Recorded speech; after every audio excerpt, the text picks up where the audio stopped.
যেদিন ওর বিয়ে সেদিন থেকে কিন্তু আবারও সেম প্রবলেম শুরু করে এবং সেদিন আরও দাপাদাপি।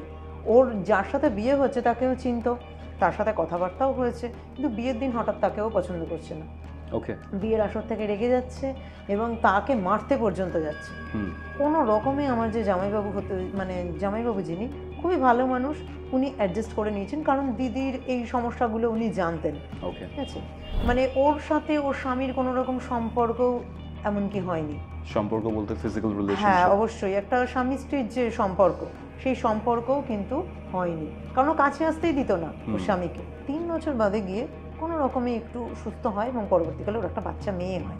তারপরে কিন্তু মেয়েটাকেও পছন্দ করতে পারত ওকে। এবং ওর স্বামীকেও না। বলেছিল দিদি তুমি আমার শেষ ভরসা, তোমার কাছে আমি এলাম, এবার যদি দিদি ঠিক না হয় আমার দিদির সাথে তো ডিভোর্স হয়ে যাবে।